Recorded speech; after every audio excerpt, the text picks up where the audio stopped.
While February is notoriously a month of love, specifically romantic love, I don't think we have to limit ourselves to just that. Though, of course, I myself love roses and fancy dinners. Today's conversation is actually going to be about falling in love with our art practice. Now, if you know me, you know that the past few years I've been showing up, whether it was here on the podcast and with Create Magazine, and talking all about building success as an artist and building a career around that. And that is amazing. And I still, of course, love to talk about that. But something that I'm learning as I get older and as I experience some of those goals and successes that I was chasing after when I was young is that my studio practice is so important in the way that it nourishes other parts of my life. And while I think our identity is so much deeper than what we do, I do think that if you're called to be a creative, spending time with your art and building a relationship with your art, almost like it's another person, is something that's really nurturing and fulfilling. And I recently took a class from Colette Baron-Reid, who is an author. She also has a ton of beautiful oracle decks if you're into that sort of thing. And Colette actually talked about something like a spirit of our business or even a spirit of our art. And I thought this was so fascinating because when I started to think about my art as its own entity, it became really obvious to me that maybe I haven't been as nice to my art as I could have been.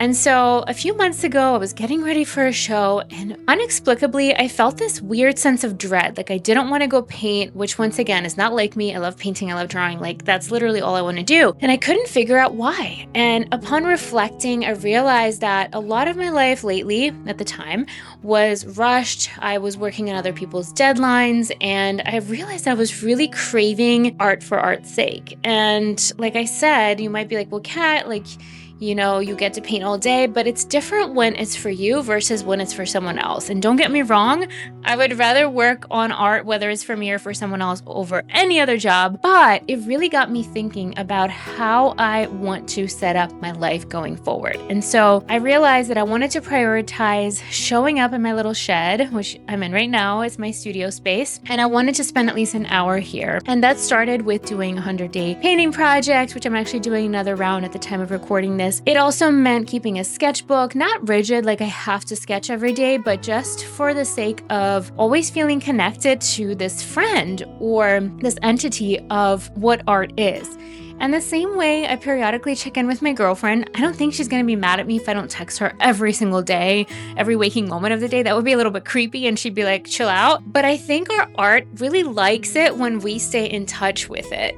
Now, I know it's a little bit out there of an idea, but the more I thought about it, the more it made sense because in a way, my paintings are an extension of me, right? They are the way that I see the world, they are the emotions that I'm experiencing, and they're almost like an extension of this person that I am. And I realized like when we are nice to this person and we show care and respect and reverence for the spirit, it's not really a person, it's a spirit, it's a consciousness, whatever it is, it's the thing, right? We have a better relationship with it and we can actually ask for guidance. We have so much more fun going in if we expect the art itself to love us, to support us, to help us, to give us tips and ideas. And so that's kind of how I started to approach it. And now I swear to you, I am so excited to look forward to my time in the studio, whether it's an hour or 30 minutes or a whole day. And the more I'm in here, the more I want to be in here. So I really started to pick up on the fact that this is a relationship and I really want it to be a good one. Like I wanted in a way, like, it'd be like dating my art. After that, I realized that I've wanted art to be something that is not just for these professional fancy artists. I think that everyone who wants to make art, whether it's writing a book or making a beautiful cake or playing the piano or dancing, is an artist, even if they don't do it for a profession. And even as someone who does it for a profession, I realized I wanted to make things for me that I might not necessarily exhibit or sell. And that opened up this whole other juicy, fun experience for me. And so I wanted to talk today a little bit about what that looks like now and this theme of love and falling in love with this entity of art and how to nurture that relationship and how to care for yourself as an artist as well as your art. The number one thing that I'm doing personally, and feel free to adopt it if it feels good, is to slow down and enjoy.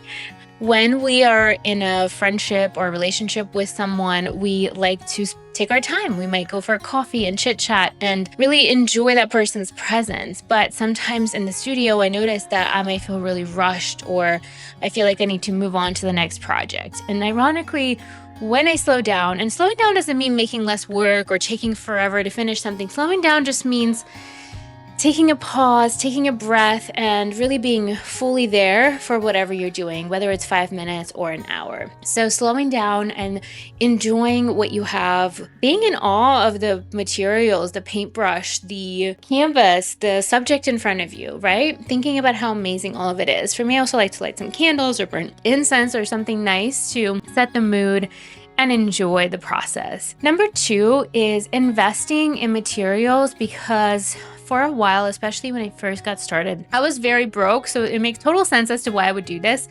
But I would buy 1 tube at a time, and I would feel like I can't use the fancy stuff. But one thing I learned over the years, both professionally and in terms of my own enjoyment, is like paint is, of course, a luxury. It's beautiful, it's expensive, especially if you get real oil paint with real pigments, such as like Old Holland, for example. It can get really expensive, but I realized hey, tomorrow's not guaranteed, and I really want to enjoy this. I want to make the best paintings I can. What am I saving it for, right? It's like saving our nice clothes and never ever wearing them, and then they go out of style and they just sat and collected dust, right? Like, wear the nice clothes, use the nice paint, use the nice brush, and really believe in that abundance, not like recklessly using them and just squeezing them out and throwing them into the abyss, but using them and knowing you're worthy of good supplies, good materials. And so that's something that I started to realize. And I used to complain, and I look back and I think that was such a scarcity mindset. I was very poor. I probably had like $20 in my bank account at any given moment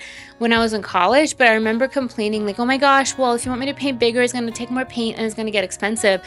And I remember my professors just kind of like shrugging and being like, yeah, this is what you signed up for. And in fact, Daniel Arsham, who is going to be on the Create podcast in a few weeks after recording this, he talks about in his book, Future Artifacts, he talks about how his professors essentially did the same thing. Like, this is an expensive field and we don't have to do it. No one's forcing us gun to our head to be artists. But in order to create our best work, we do have to invest something into it, right? It's like, imagine if a contractor said, oh, well, it's too expensive to buy this kind of building material. I'm just going to use the cheap stuff. And like the whole house falls apart. So sometimes we do this with our practice, and whether or not you're doing it professionally or not, like if you're happy with super cheap paint, that's awesome. Go you. It's more of an intention rather than the fact. So if you're, for example, like holding yourself back because you think, oh, I'm not good enough yet, and you're using really cheap stuff, you might actually improve your skill if you have the right materials. For example, brushes make a huge difference, right? And artist grade oil paints, if you're an oil painter, make a big difference, or acrylic or whatever it is that you use, you're going to notice right away. So I know it's an investment and you don't have to buy the most expensive thing out there, but maybe taking a baby step and upgrading that material, because that way you're signaling to yourself and your art, like, we're in this, we're committed, whether it's for a hobby or for passion, right? You deserve the nice thing, I promise you.